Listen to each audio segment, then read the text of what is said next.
स्वागत आहे पुन्हा एकदा तृप्ती टेल्स मध्ये. बुकच्या सिरीज मधला हा भाग नंबर अर्थात 2. बुक तेच आहे हसत जगावं, डॉक्टर रमा मराठे यांचं. मी घेतलेला त्यातून टेकअवे नंबर 2, ज्याचं नाव आहे, लेसनचं नाव आहे क्षितिज मीपणाचं. ह्याच्यामध्ये लेखिका म्हणतात, आपण जसं विवेकाने उंच उंच जातो तसंच मीपणाचं क्षितिजही रुंदावतं, मोठं होत जातं. महाराष्ट्राबाहेर केवळ मराठी बोलणारा कुणीही माणूस आपलासा वाटतो. बारीक सारीक भांडण आपण विसरतो. परदेशात गेल्यावर कुणीही भारतीय हा आपला माणूस असतो. मला वाटतं आपण परग्रहावर गेलो तर आम्ही पृथ्वीवरील माणसं असंच म्हणू.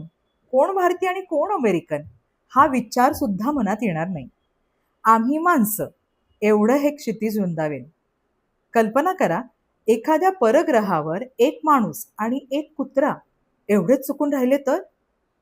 हं, आम्ही दोघं सजीव प्राणी अशी ही जवळीक त्यांना वाटेल, एकमेकांचा आधार वाटेल.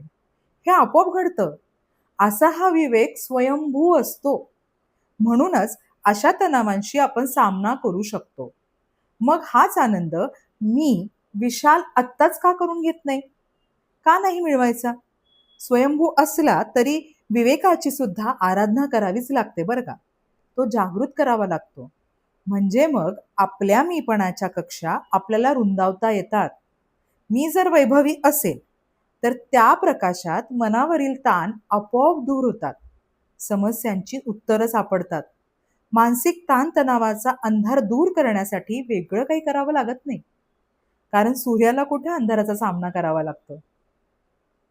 बघा, विचार करून आपणही आपल्या मीपणाच्या ज्या अ, सीमा आहेत त्या थोड्याशा रुंदावून बघूयात. त्याचं क्षितिज थोडंसं रुंदावून बघूयात. बघूयात काही बदल घडतोय का. Thank you so much for watching Trupti tails.